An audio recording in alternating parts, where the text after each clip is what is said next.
let's talk about Expos. Sam, I also put your name on there because you are going to be helping me out with Expos. Sam was also my teaching fellow for Expos during the summer. I will also say this, Expos, well, first of all, there is a class on Thursday, but there's also one on a weekend that I would need to put there. But it is really my bread and butter, and that is the reason why Expos will be the main class that I am going to be I mean, I'm involved in all the classes, but this is the class that I will be instructing in the fall.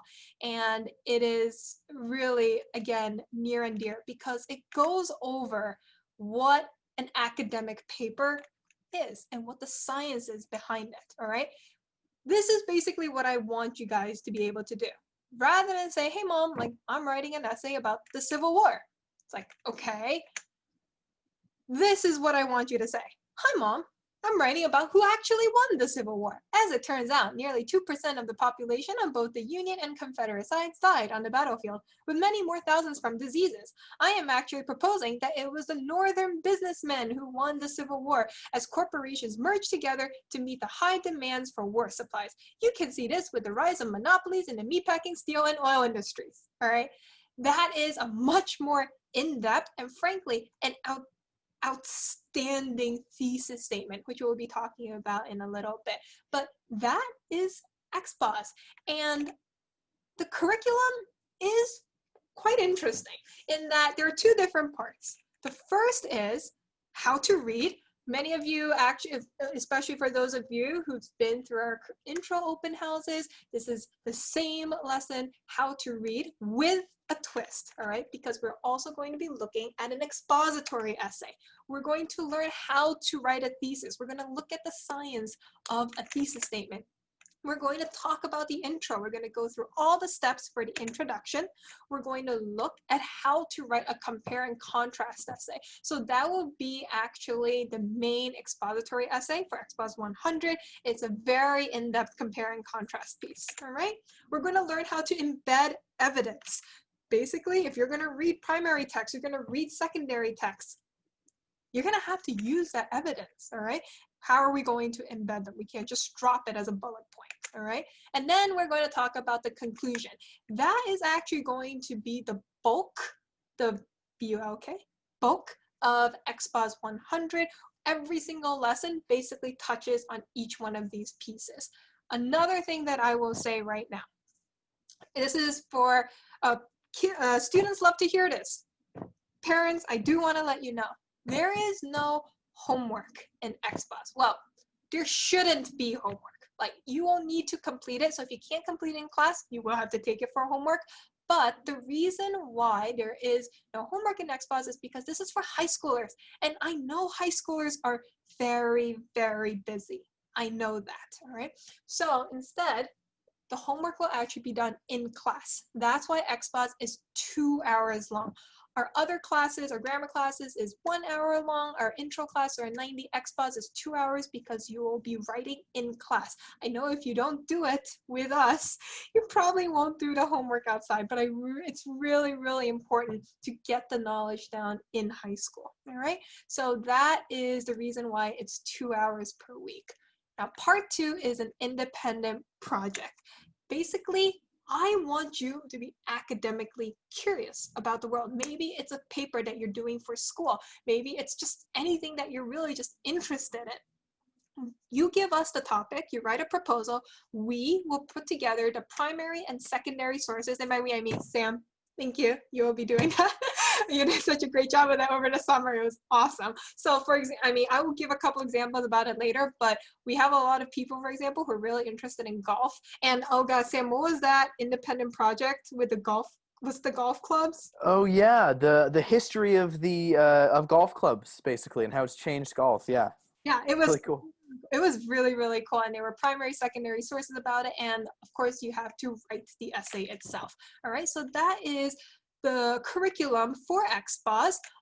We have a handout called How to Read. And typically what we would do is that I would go through a demo of it. But in this case, this is the handout that you'll be receiving, all right? This is the same handout that I start with all my classes across the board, whether it's Intro 100, 150, or Expos 100. because in order to read analytically, you have to annotate. You have to annotate.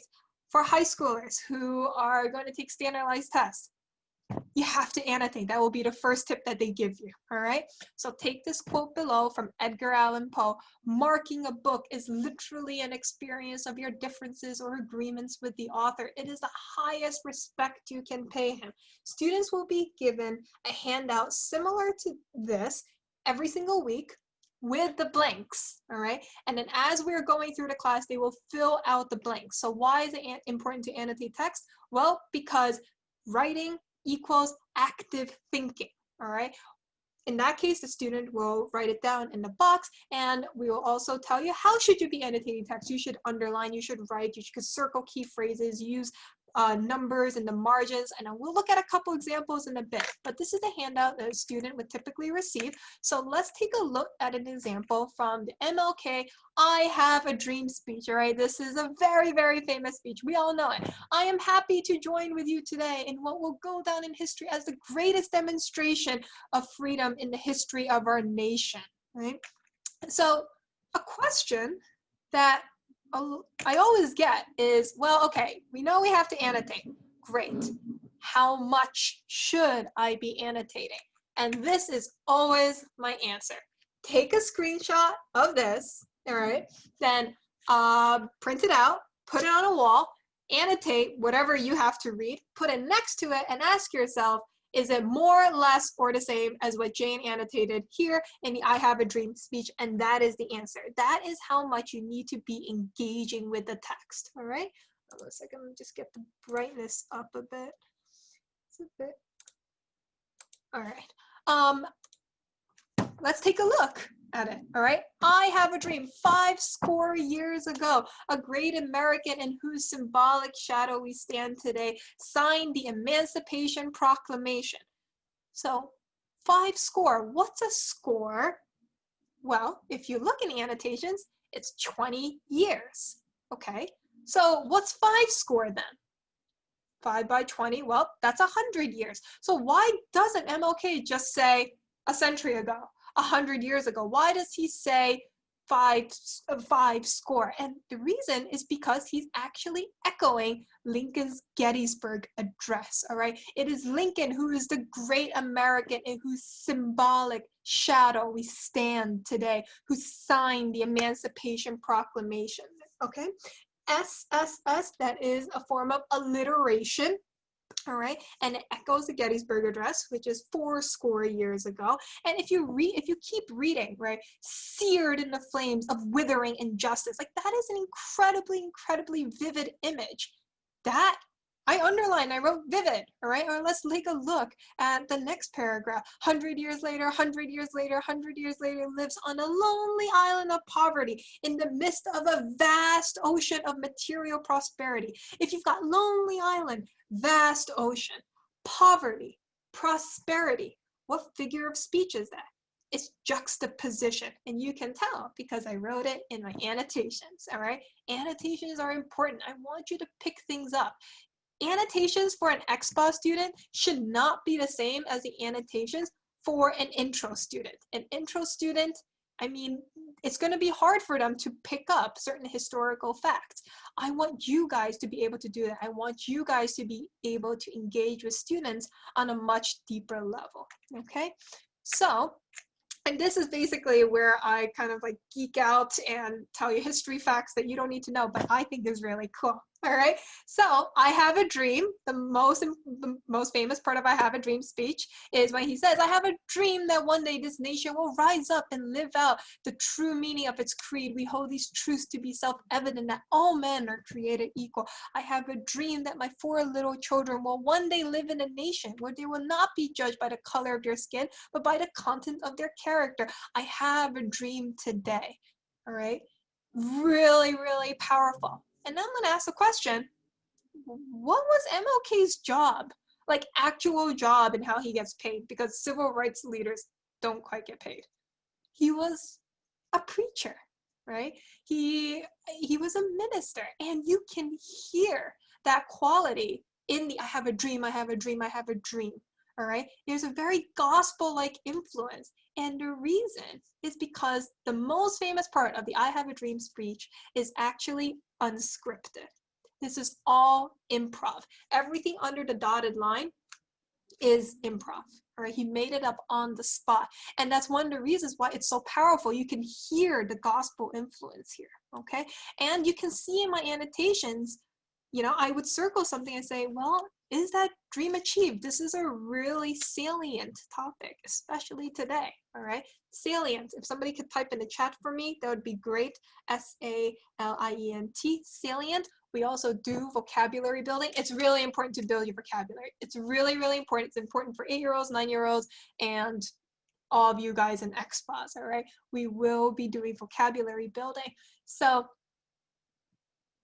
that is how to read. But because you guys are, well, reading, frankly, more difficult text, we're going to be also reading an expository essay. And I'm going to tell you guys right now, is it fun? No, it isn't. But is it important? Yes, it's really, really important, guys. We're going to read about Marsilius of Padua and the defender of peace. Nobody likes Marsilius. I'm going to tell you that right now. However, Marsilius is going to be your best friend in high school and in college because this is, I hate to say it, but a really, really good expository essay, all right? If you take a look at the first sentence, direct challenges to the power of the Holy See seemed unthinkable in the early 14th century, nearly 200 years before Martin Luther pinned his 95 Theses on the door of Wittenberg's Castle Church. That is scientifically like a phenomenal start to an expository essay because it starts off with a piece of conventional wisdom, all right? That is something we're going to be talking about when going through an introduction. Or a thesis. Marsilius, troubled by the lack of civil tranquility in Europe that he blamed on the clergy, sought to limit the power of the papacy by proclaiming the supremacy of secular authorities of the clergy and by promoting the importance of laymen interpreting divine law. That thesis is divided up into 2 parts, and you can see that the essay later on is structured perfectly in those 2 parts, okay? This is what I meant about the science of an essay. I am so sorry. We're going to be reading this really, really in depth, all right? And then we are going to, we're going to be reverse outlining it, all right? We all know about outlining. I mean, you guys are in high school. I'm sure your teachers have told you you should outline your writing. You should, but you should also reverse outline it. Take a good essay and just see what they've done, right? We all know engineering and then reverse engineering. Same thing with an essay, all right? So that's what we'll be going through. Thesis, exact same thing. There is a science to a thesis. We're going to go through everything step by step. What are the 3 steps to a good thesis, all right? We're going to give you checklists. We're going to also give you other theses, excuse me, and evaluate them. I mean, I've worked with students a lot. I've seen multiple iterations of their thesis. Iterations, if somebody can write that down in the chat, that would be awesome. Iteration, okay? I will take one, I will take another of the exact same topic, and I say, which one's better, okay? Evaluate others. So there is a science when it comes to a thesis, and it's a really, really important class. This is actually the class I would say. I always ask students, like, which one is the most important class? It's actually the thesis, all right? And we're going to use guardrails. You guys are going to get lost. This is not really riveting stuff. Can somebody write riveting also in the chat, all right? Build your vocab, guys, all right? But this is not riveting stuff, but this is really important. What are the 3 steps to writing an introduction? We literally take the Marsilius introduction and we break it down step by step because that is how you're supposed to write, all right? So that is the first part of Expos. We spend a lot of time working on this, but then there's also the independent project. This is actually students' favorite part because I make them read about Edmund Burke and the American Revolution, the French Revolution, and everybody wants to kill me at the end. But then I let them do an independent project where they're able to pick any topic that they want and write an expository essay based on that, because that's the whole purpose of Expos. You have tools that you use to tackle any topic, all right? So you select the proposal and the research question. We're going to put together the relevant primary and secondary sources. Then you read, analyze, and write it all in class, which also means I want you to manage your time very well. You should be able to finish everything in class. You need to be efficient with the way you write, especially as you guys are taking standardized tests. You need to be on the clock, right? You need to think very quickly on your feet, be able to analyze and aggregate and unpack sources very, very quickly, all right? So just as a couple examples, it could be a very serious topic like, is socialism a viable political system for the United States? Really great question. These are also all actual topics we've gotten from prior Expos students. This is around the Bernie debate. So that is a very good question. He was interested in the political sciences. Somebody watched Hamilton and wanted to know how much did the Broadway play deviate from historical accuracy, and what were the implications of those deviations? Really cool topic. Somebody was interested in street photography. What are the ethical implications of street photography? Or somebody really wanted to tell their parents that video games was actually fine, and that he should play more. So he wrote an entire expository essay on to what extent do video games provide cognitive benefits for users. And we actually put together a bunch of scientific studies about why it's like helpful for rewiring the brain. Anyway, somebody was eating cheese and really wanted to know, like, how did processed cheese become so popular in the US versus European cheese? Very cool question. And somebody who actually wanted to be a forensic scientist wanted to know why there are so many women in the field. That was a really cool essay. And these are all topics that comes out of the academic curiosity of the students. And that is something I just absolutely love seeing in Expos, all right? That is basically Expos 100, and that is my bread and butter, and I just love it so much.